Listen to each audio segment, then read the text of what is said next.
Muchos de nosotros nos preguntamos, ¿qué tiene que ver cuando nosotros pensamos y decimos cuántas cosas que hemos pasado en la vida, ¿valió la pena o no valió la pena? ¿Cuántos sacrificios? Algunos dejaron familia, dejaron hijos, y llegaron a este país, llegaron a este lugar, y diría un mexicano, les ha ido como en feria. A otros les ha ido bien, pero creo que todavía hay tiempo para nosotros lograr el objetivo que realmente debe haber en el corazón de un ser humano. ¿Qué es lograr la grandeza? Eso es una pregunta bien difícil. Un americano, porque es difícil el tema que voy a tocar, muy difícil, pero vamos a ver si esta ilustración me ayuda. Un americano se encontró con un gaucho, que es una gente del campo en Argentina, y el americano le dice al gaucho: tú tienes que hacer mucho dinero en este país, un país rico, vender vaquitas y comprar 3 terneros y hacer. Iba el americano diciéndole al campesino que comprara vacas y vendiera terneros y comprara cerdos, y ya iba el americano vendiendo campos, ya iba vendiendo aviones, camiones, barcos, y el gaucho tomando mate lo queda mirando y le pregunta al americano: oye, ¿y para qué yo quiero tantos camiones, aviones? Y el gaucho estaba sentado bajo un árbol, lo más tranquilo, y el americano le dice: oh, cuando tú tienes aviones, barcos y millones en el banco, tú poder sentarte y descansar. Y el gaucho le contesta: ¿pero qué estoy haciendo yo ahora? Estoy descansando, disfrutando y viviendo la vida. La vida depende del lente que se mire. ¿Qué es la felicidad para ti? ¿El dinero? Hay personas que piensan que tener la cuenta del banco lo provoca felicidad. Yo lo que creo es que lo que provoca el dinero en muchas ocasiones, cuando no se usa bien usado, provoca vacío, tristeza, soledad. Porque la persona que no sabe valorar al prójimo, a su familia, que valora el dinero, se vuelve un agiotista, un abusador, una persona que vive hablando de lo que tiene, de lo que posee, de lo que es, y pisotea y maltrata y echa para abajo a todo que no tiene el dinero que él tiene. Lo triste de eso es que siempre va a haber otro que tenga más dinero que tú. Tenía un compañero que se pasaba hablando de dinero, de verdad que me incomodaba, porque tú lo veías hablando de millones y que había hecho inversiones y qué sé yo. Pues yo dije un día: a ver, yo voy a probar a ver si es verdad lo que él está hablando. Lo llamé: che, vení aquí. ¿Qué pasó? No, que necesito 10.000 pesos. Que 10.000 pesos no era un centavo lo que él estaba gastando, lo que estaba hablando. Oh, no, que no tengo dinero. Pará, vos me dijiste a mí que tenías tantos millones, ¿y cómo no tenés 10.000 pesos? No, estaba más pelado que yo, tenía menos que yo. Pero parece que el hablar de como hablaba lo consolaba. La Biblia nos presenta otra óptica, otro lente de lo que significa el progreso y tener cosas grandes. Hay una palabrita aquí que se llama poder. Poder. ¿Cuántos conocen esa palabra? Poder. No sé si la versión que tengo ahí dice virtud. es la misma palabra, poder, virtud. La Biblia lo traduce como la palabra unción, Espíritu Santo, poder, autoridad sobre, puede ser física, puede ser en una situación, o puede ser también ante una necesidad. Cuando la Biblia dice, vamos a leer la palabra de Dios a ver qué dice. Dice, capítulo 1, versículos 6 al 8. Dice, entonces los que se habían juntado le preguntaron diciendo, Señor, ¿restituirás el reino a Israel en este tiempo? Y les dijo, no toca a vosotros saber los tiempos, las sazones, que el Padre puso en su sola potestad. Mas recibiréis la virtud o el poder del Espíritu Santo, que vendrá sobre vosotros y me seréis testigos en Jerusalén, en toda Judea y Samaria, hasta lo último de la tierra. Potestad y poder son dos palabras que se están manejando en este lugar. Potestad y poder. La gente quiere saber qué Dios tiene que ver con mi vida. Yo trabajo, si yo no trabajo, yo no como. Correcto. Pero si usted no tiene salud, usted no puede trabajar. ¿Aló? Quiere decir que necesitamos la salud para poder trabajar. Así que si usted no tiene salud, no come. ¿Ay? Sí, porque la gente se olvida lo que es la salud.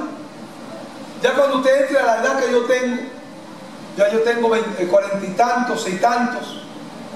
Porque si usted no lo sabía, los años uno a uno acaban con uno. Y usted, yo cuando era jovencito miraba las barandas de las escaleras y decía, ¿para qué se mira esto? Ahora que estoy viejo, dice, ah, mira, para los viejos subir en la escalera. Yo no sabía para qué servía eso. Y uno va mirando y dice, oh, wow. Uno se va dando cuenta que mira para allá, hay esto, hay aquello, que eso antes no lo veíamos, estábamos muy enfocados como los caballos con las gringolas y no veíamos alrededor. Yo como pastor estoy en la obligación de abrirle la mente, abrirle el corazón para que usted entienda que los años se van más rápido de lo que usted se imagina. Yo estuve mirando la foto, me pareció ayer que me dieron la foto que Patti se había acabado de casar. Y ahora dice son 12 años, pasaron volando. Ahora, ¿qué usted está haciendo con el tiempo? La gente dice que son los que controlan el tiempo y es mentira. El tiempo te controla a ti. ¿Cuántos han visto que un año desaparezca? ¿Cuántos han visto un mes que pierda su poder? No, el mes pasa y pasa, el tiempo nunca se acaba. Lo que nos acabamos somos nosotros. Usted un día pasará, aunque no lo crea, aunque usted no lo acepte, se te va a acabar la vida. ¿Qué vas a hacer con esa vida? Uno de los puntos que yo no me quería convertir porque supuestamente yo no quería perder mi juventud. Ese era el punto. ¿Por qué no me quería convertir? Yo no voy a perder mi juventud. No voy a gastar mi fuerza metido en una iglesia como un tonto. Yo quería ir como mis amigos a bailar, a las bailantas, a las fiestas, fumar, beber, salir, como decían los cordobeses con los negros, y salíamos, qué sé yo. Eso era lo mío. Y entonces yo vivía en la casa de la hermana Juanita y su hijo Antonio. Y yo me acuerdo que escondí mi Biblia y le dije, yo me voy a quedar porque no encuentro mi Biblia. Y me dijeron, ok, che, busca la Biblia, y cuando la encontré te venía a la iglesia y no fui. Me fui a buscar a mis amigos.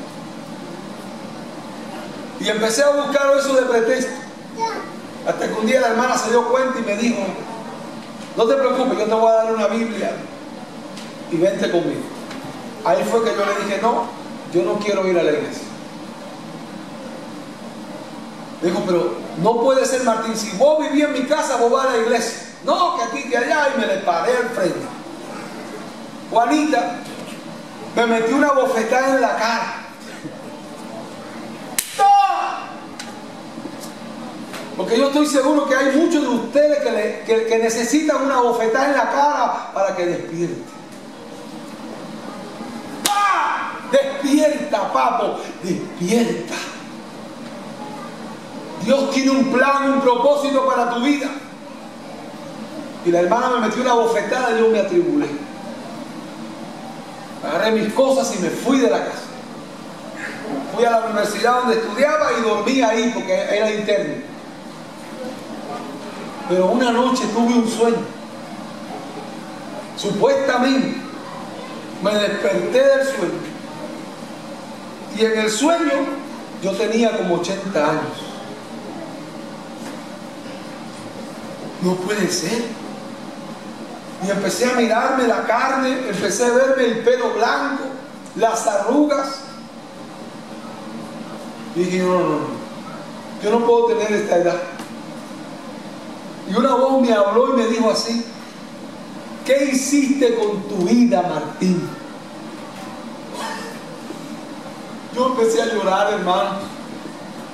Y empecé a clamar, le pedí perdón a Dios.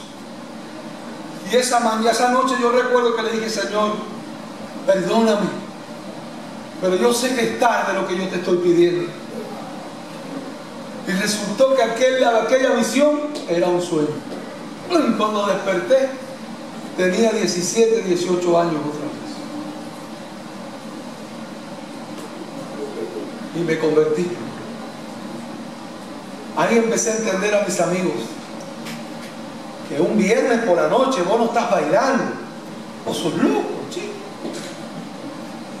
Que un sábado por la noche vos no estás con la novia,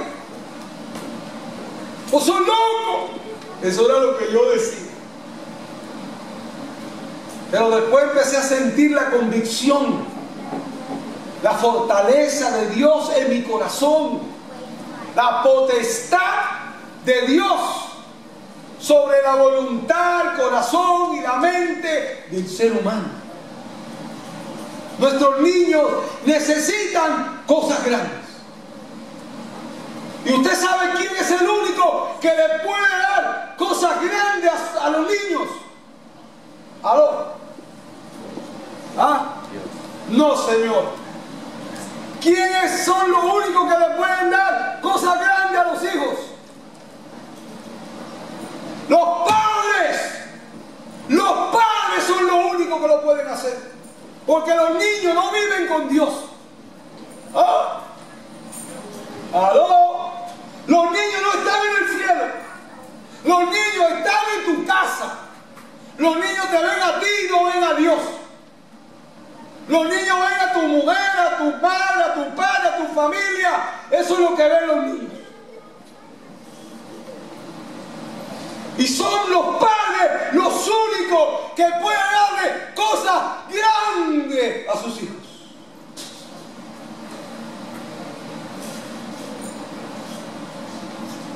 Una vez le pregunté a mi mamá cuál era su afán de ella. Yo un día hasta cansado le dije: mamita, mami, ya yo me gradué de la escuela primaria, me gradué de la secundaria, mami, soy ingeniero, ya me gradué de la universidad. Mamita, seguí. Tenés que hacer la maestría, tenés que hacer esto y tenés que... Mi mamita me tenía loco. Pero ahora de viejo me dijo el otro día mi mamita, me dijo: hijo, nosotros los pobres no tenemos que dejarle a nuestros hijos. Pero ¿sabe lo que nosotros le dejamos? Educación.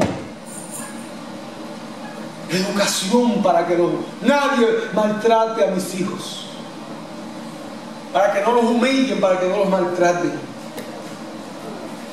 Y déjame decirle una cosa, tenemos que aprender a pensar en nuestros hijos con cosas grandes.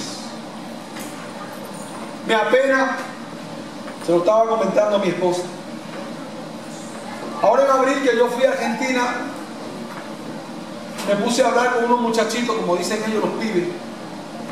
8, 9 años. Mi hermano, escúchame un momentito, por favor, que esto que le voy a decir es muy importante.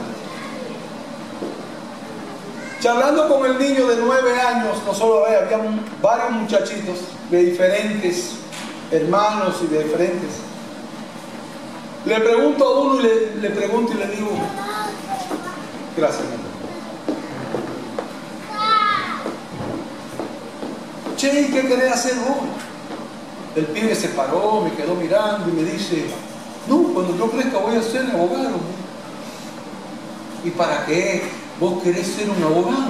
Oh, mis padres trabajan mucho y todo lo que ellos ganan lo gastan en la casa con nosotros y ellos nunca han podido tener una casa. Así, cuando yo sea un abogado, yo le voy a comprar su casa a mi padre. 9 añitos. Pregúntele a un niño aquí en Estados Unidos con 9 años y te va a decir que quiere ser un cocodrilo, un dinosaurio, que quiere un juego de video y que le importa un pito su padre y su madre.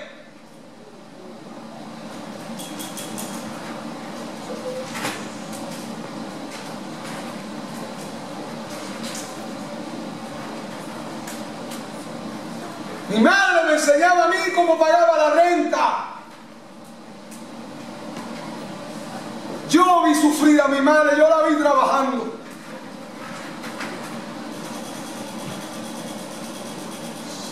Y usted sabe lo que me provoca mi madre a mí. El respeto y honor. Yo la vi quitarse el pan de la boca para darme de comer.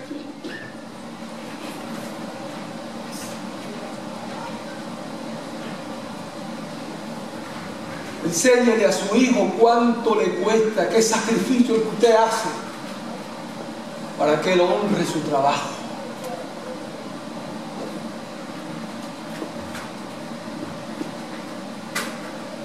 Creo que nosotros hemos olvidado la comunicación. Nos hemos preocupado de darle todo lo que no pudiéramos darle.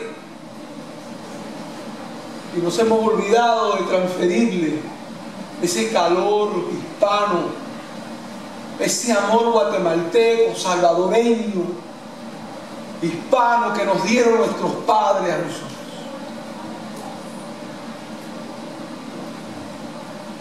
Perdona, Robin, no quise ofenderte cuando me dijiste Dios, pero ahora me entiendes por qué te digo quiénes son los que pueden hacer cosas grandes.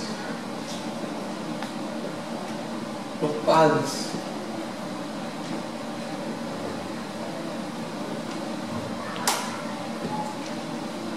Potestad es la autoridad que Dios tiene sobre la humanidad.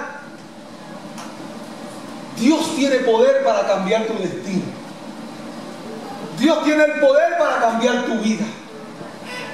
Aquí hay un problemita y el problema es si tú lo dejas. Porque Dios es un Dios honorable que respeta la voluntad de los hombres. Pero nadie puede obligarte a hacer algo que tú no quieres. Por eso, todavía sigo luchando con mi propio yo. Todavía sigo luchando con mi voluntad. Perdóname, Señor. Ayúdame. Déjame ver tu voluntad. Déjame sentir tu voluntad. No solo eso, déjame obedecer tu voluntad. Eso es más difícil. Y dice, ¿cuántos piensan o cuántas personas creen que usted necesita una ayuda divina para su vida? O superior, o del cielo, como usted lo quiera llamar, como le quede más cómodo. La hermana lo cree, yo también creo que necesito algo sobrenatural, algo que esté fuera de mi mano, fuera de... Y alguien decía una vez que él no entendía a Dios. Y el pastor le dijo, el día que tú entiendes a Dios, el día que tú lo entiendas, Él deja de ser Dios.